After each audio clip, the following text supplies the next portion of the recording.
I was wrong, but I am not afraid to admit that I was too hard on Diablo 4. Diablo 4 is an amazing game that does something that no other Path of Exile like on the market comes even close to achieving. Would I ever lie to you? Obviously not. Obviously, I would never lie to you. And that is Diablo 4's amazing ability to take 99% of the people who have ever tried it and force them to find better games like Path of Exile or Last Epoch or literally anything else that's not Diablo 4 or Diablo 3. It has a talent for it, and I was too hard on the game for it. Because at this point, let's be real, pretty much everyone who has played Diablo 4 has started playing a different game, okay? Even Elon Musk's Asian game player has started playing Path of Exile too. It's not even close. Diablo 4 has forced people to not play it so hard that there is no tomorrow. You may have seen my video where I tried POE2 as a D4 player. And well, since then, I've played through the POE2 campaign numerous times with each update. And even though I said I'd still play D4 for each season, I actually ended up skipping everything after making my comparison video in Season 7. So this leaves me with the question of whether my general conclusion that I could personally see myself continuing to enjoy both games is actually true or not. But before No one except streamers will ever enjoy both games, and even streamers will typically lie about the fact that they are somehow magically actually enjoying playing Diablo 4. Before I jump back into D4, there have been some meaningful changes to PoE2 that I'd like to take a moment to go over. First off, I said the maps were about a third bigger than they should be, and They're well, a lot the bigger. maps are probably still a bit too large, but you can teleport between checkpoints, and there's a new sprint mechanic that I kinda like. Some players really didn't like it, and I can understand why. I think we all were expecting it to just be a faster move speed, but in actuality, they changed the move mechanics so that when you sprint, you can't stop or make sharp turns, and you have to continually move forward. So basically, you have to steer around like you're in a boat, and if you bump into an obstacle or are hit by an enemy, it knocks you down. And honestly, I had a bit of a WTF moment myself the first time I tried it, but over time, it started to grow on me, and now I think I like it. And that's for two major reasons. One, it's not tied to stamina or a cooldown like most other games. There's no limitation to how far or long you run, just as long as you have the space and maneuverability to keep it up. Just like Look at this boss fight. Diablo 4 would never even be capable if they tried to do like 1/5 of that. No, 1/10. 1/5 is being generous here. And boys, remember, there is no need ever to be generous on something that objectively is a turd with sprinkles on top. And in the case of Diablo 4, the sprinkles are no longer even there. That's how bad things truly are. how I loved how the dodge roll doesn't have a cooldown, this is another S tier decision in my book. Second, since it's not just a faster movement buff, but it actually is a totally different type of movement, it kind of turns the downtime of running through empty parts of the map into a sort of mini game where you Yes, I was gonna say this. This is literally dragon riding, and arguably the best thing in World of Warcraft that has ever existed is dragon riding. So there you go. This is that. Give giving people movement speed and then a button that gives more movement speed does not work. Then people want to constantly press the button that gives more movement speed because it's just boring. But if you make it that you actually need to like pay attention to stuff while doing the thing, that's when people like it. This is good game design, okay? Oh, but it's not PoE with P. You can play PoE 1 and PoE fucking 1. How about that, champ? How about that? can try to hug the curves and plot your course to maximize the distance you can run without bumping into anything. Maybe it's just me, but I find it strangely satisfying. And next up, they also added an in-game marketplace.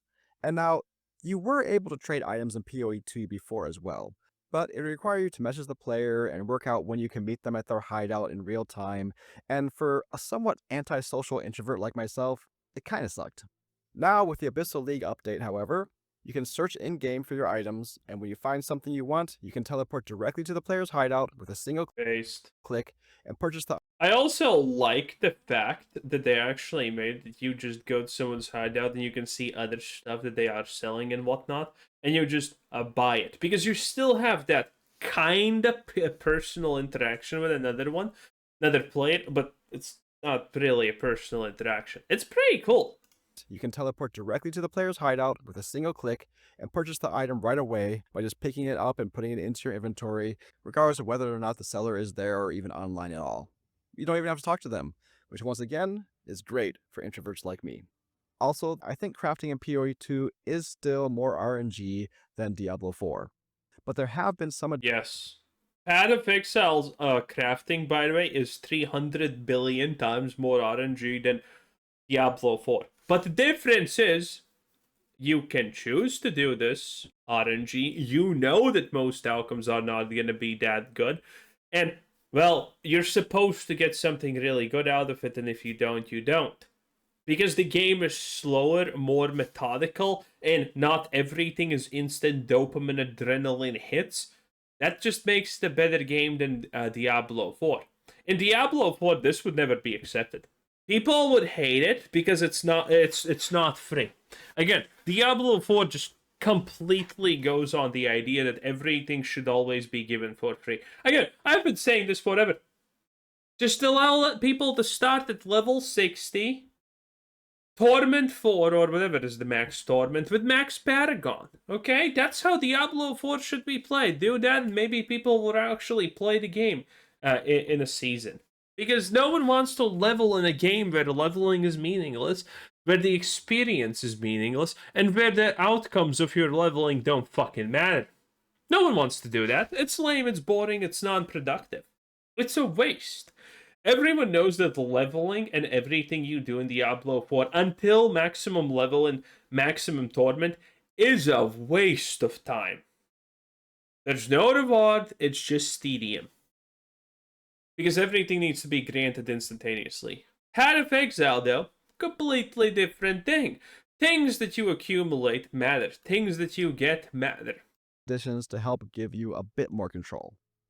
Fractured Orbs now lets you lock in a modifier so that it doesn't change when you re-roll the item. And they've also split up kind of tiers of modifiers, so you can have regular, greater, and perfect, which you can target via their respective orbs. Also, at least for the Abyssal League, you're able to reserve a mod slot that you can then take to the Well of Souls, where you are given a couple options to choose from. So all in all, these do give you a bit more control, but when you consider how Diablo 4 already gives you tempering, which allows you to choose a modifier from recipes you collect in the game, along with being able to just outright replace This is now also gonna be changed and no one cares. specific modifiers through the Occultist. I think that what I said in my original comparison of PoE2 versus DO4 video about PoE2's crafting being more RNG dependent, while D4 is a bit more deterministic, still stands for the most part. Also, there is a whole new act with new bosses that are challenging but a lot of fun, and all in all, I gotta say, PoE2 is shaping up to be a pretty good game. So that being said, it's time to find out what it feels like stepping off that high plateau of PoE2's Abyssal League and coming back down into the world of Diablo 4. Of literal garbage dumpster fire. Wow. Okay, right off the bat, one thing that felt off to me is just how little your weapon choice seems to matter. PoE2's weapons actually change Oh yeah, true. I forgot about it. I forgot about that. Honestly, the Diablo 4 weapon choices don't matter at all. the way you played. There was a very different feel to using a spear and a buckler versus a shield and a mace. Whereas in Diablo 4, it feels like essentially the weapons are just stat sticks to buff up your skills. Yeah, the only difference is sometimes attack speed and nothing else. This is a small complaint that most other people probably wouldn't care that much about, but having just played a Huntress in PoE2 where I was really People don't care about this, but it does impact the game and make it worse for the player experience. That's the reality of it. If a choice between a dagger and a mace has no actual in-game difference in reality, or there's like barely any, then that's just something that exists in the game and fails to produce any positive feedback at all. leaning into the spear and parry build with a very tactile nature to that combat. I just wanted something a bit more grounded and crunchy. Rogue was too fast-paced, and Spiritborn was just too bright and colorful with its high Wait a minute, I still have not actually played Spirit Board a single time, which is hilarious. It's just that appealing fucking garbage. I literally got this game and I didn't play the Spirit Born because it looks just so dull and boring. And the Paladin looks even worse. saturated colors and showy effects. So I ended up just equipping a Necro with a longsword, which I coupled with the Reap skill, just so it would kind of look like I was swinging the sword when I used the skill. It's really just an aesthetic thing, but at least this way I could try to push into an undead knight sort of archetype for my build. The next major difference I felt was the severely limited choices when it comes to picking my skills. In PoE2, I really felt like I could come up with some random I can already feel someone saying, "Oh, but this is gonna change. This is gonna be different. There's gonna be so much." There's not gonna be any real choices. Do you honestly fucking think Diablo 4 developers are actually gonna be able to make this and make it impactful? You're mad if you think that that's actually gonna happen. It's impossible. It's never happening. It's never happening. If the Diablo 4 devs had enough IQ, brain power, and lukewarm above of toaster developer skills and game understanding, this would have never happened in the first place. But it did. Okay? So they're never gonna fix this. If you make something this poor, this slob, this stupid, this autistic in the first place, you have no chance of ever making anything better because, my god, the people who made this probably thought that they're actually doing a fucking thing. concept for a build and let that guide my progression. But in D4, it felt like there wasn't a lot of options to truly deviate from what appears to be a set of 3 or 4 themes that have been clearly set up for each class. Yep. Now I should counter though And that again, that doesn't change. It actually just it makes it more egregious with the Paladin because the Paladin's like, okay, here's the build everyone needs to go for. That's it. Have fun.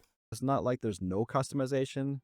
You could probably play 3 to 5 times per class with very different gameplay experiences if you choose to embrace different parts of the skill tree.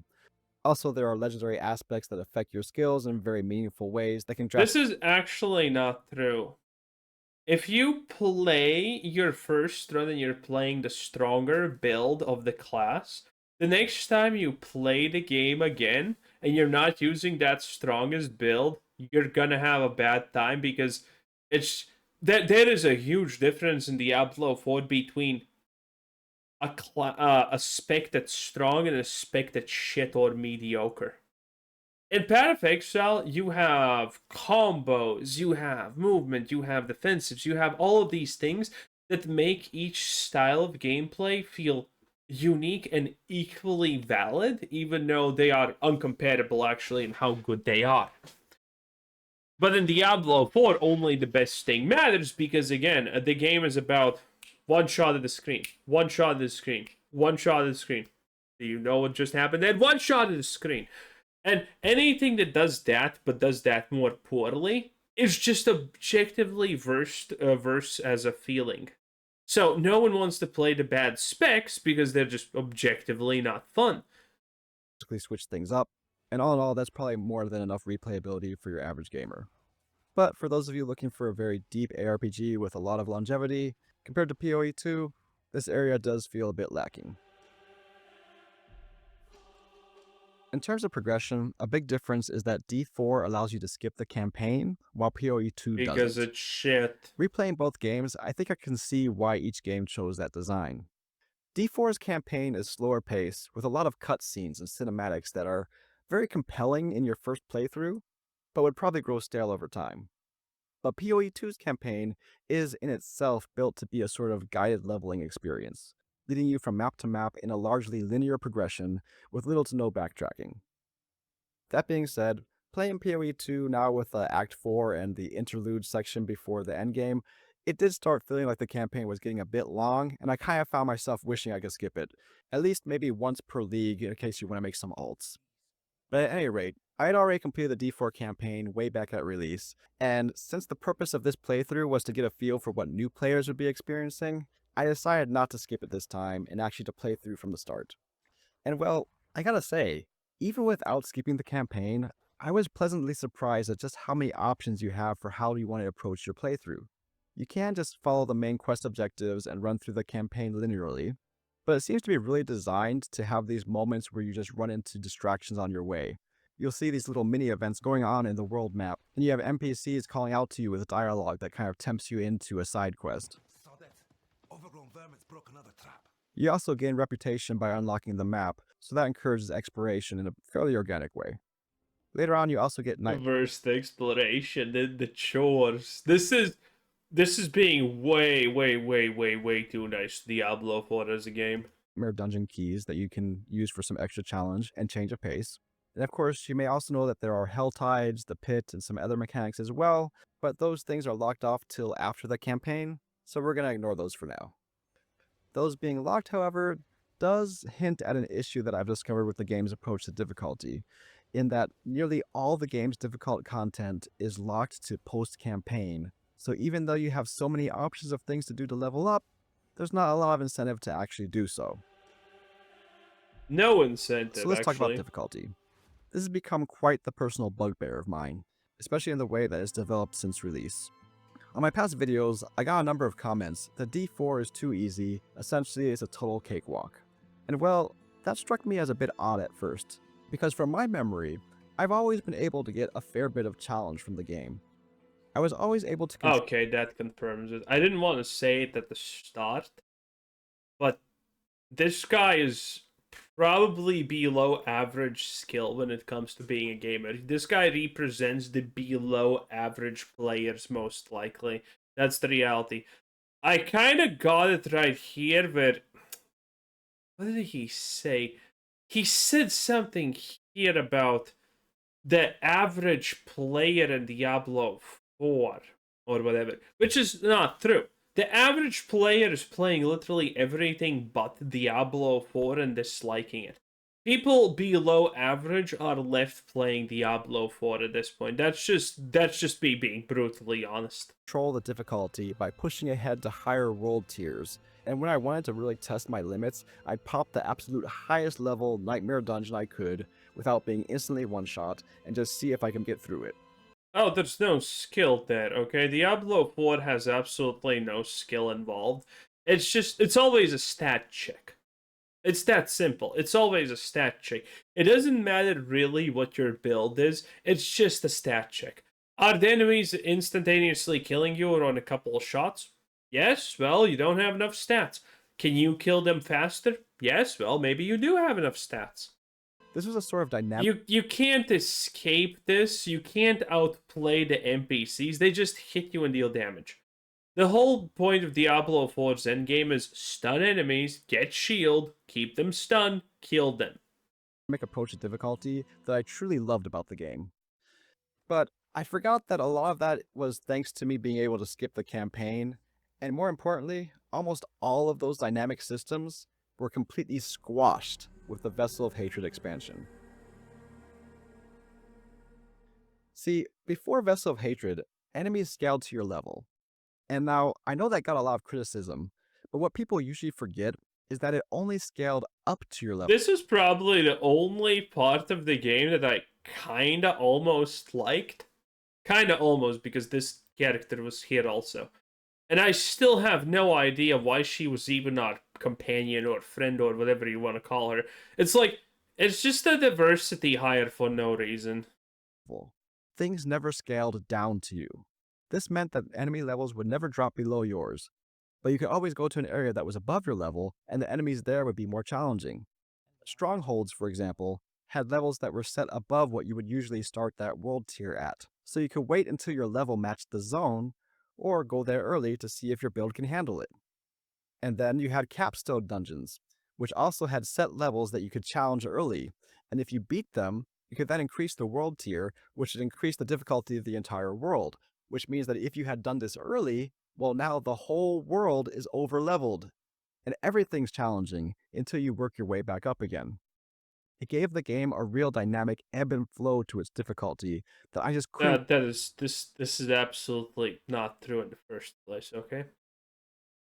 every time you switch difficulty in the game, it's difficult literally. And again, it's not really difficult. It's just the fact that there's a massive spike in enemy HP and damage, so that's kind of it. It may actually be a little bit tedious just to kill an opponent. But the moment you kill your first pack of elites or whatever, and you got the new tier of gear, and you instantaneously swapped it without looking at the stats even, suddenly again, it was doable. It was a cakewalk again. This is how Diablo's tiers work. Get into a new tier that offers a new tier of gear. The moment you switch out to that tier of gear, and that's it. Nothing is challenging. You just one-shot everything again. That's how it is. And again, if you're struggling to one-shot things in Diablo 4 fucking ever, unless you're like pushing greater rifts or, trying to be a sweat, that should never be a real situation where anything is remotely challenging. Everything should just die. I have no idea how you can play the game, have appropriate items, and just not have a cakewalk in this game. I don't know what people are doing to make it so that they don't. I have no idea how it's possible. Get anywhere else. With the release of Vessel of Hatred, however, they changed it so that enemies no longer have levels at all, and there are no world tiers. Instead, it's just a hard set difficulty level, so that enemies are always matched to you and then modified by the difficulty setting. So you can choose your difficulty, but it's all flat. All monsters are the same, with the sole exception being the pit, but like I said, that's locked to endgame. They even got rid of the levels and tiers of Nightmare dungeons. So truly, there's no real challenge during the campaign. At character creation, you're able to choose up to hard difficulty. But truthfully, hard is really more like normal. And you can bump it up to expert, but you have to do that after the opening section of the game. And I wouldn't be surprised if most players don't even realize that that's something they can do, and they just continue playing the game on hard or what I consider normal, possibly even easy. I played on expert for this playthrough, like I usually do. And that is a waste of time because that slows you down, doesn't grant enough experience, and just makes it way longer to kill opponents. Enemies felt a bit harder at first, but as soon as I had some legendaries and some semblance of a build synergy, There the you challenge go. was gone again for the rest of the game. And I should point Yep. out that I never follow guides, and in this playthrough, I actually hardly ever even paid attention to what aspects I had on my legendaries. Oh no, that actually sounds like again, this should be how it is. I have never used the guide. Why would you? Like all of the builds are fucking already dead. There's literally no way to make a wrong build unless you're extra neurodivergent. Look at me saying the proper words. I think I deserve a reward for that. Like the video. I didn't say the R word. Haha. I would have loved to bump up the difficulty again, but for some reason they lock off penitent difficulty during the campaign. I seriously don't understand this. If you want to lock off torments, maybe that's fine, but if I want to challenge myself on penitent, then just let me do so. A quick No. This is again Blizzard being Blizzard. They literally are afraid to give any leeway to players and them thinking things for themselves. Which is amazing, honestly, because them doing that, them removing player ability to actually choose shit for themselves, has led to Blizzard losing ground. Blizzard games becoming abandoned, hollow, and new player acquisition becoming close to zero, probably at this rate. And yet Blizzard continues just to, force restrictions on players even more, so their experience is exactly as curated as Blizzard wants. That's so wild. editor's note here. It's been announced that Capstone Dungeons and some new enemy AI tweaks are being added to Season 11, so the overall difficulty may change with that, but I'm still a bit skeptical because what I've Didn't change anything. heard through interviews, it sounds like they understand that players want a challenge, but it doesn't sound like they necessarily understand the sort of dynamic ebb and flow and difficulty, which I feel was the game's major strength before, so I don't know how much those are going to address what I've said in this video. Not at all. I feel like another thing that's changed since the original's release is the overall atmosphere of the game. The D4 campaign is one of the most memorable campaigns I've played, and I have fond memories of playing it. Is that? Is it? What? for the first time at release, but I feel like the darker, grittier Diablo that they were shooting for at that time has been slowly shifting to a more hyper-saturated style with very showy UI and aesthetics that somewhat Yep. cheapened the experience, at least for me. So, where do I stand now? Well, first let me say that I think about 80% of what I said in my original comparison video still stands. Even though there have been some updates and balance reworks for both games, the respective design philosophy remains largely the same. POE2 leans into complex and sometimes cryptic systems where progress opens up the more time and effort you invest into learning its mechanics.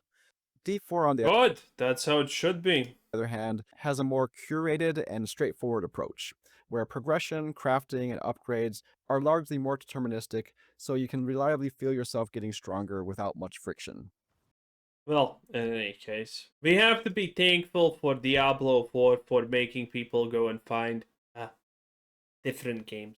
That was Yazuki Wolf, 10 out of 10. Bye!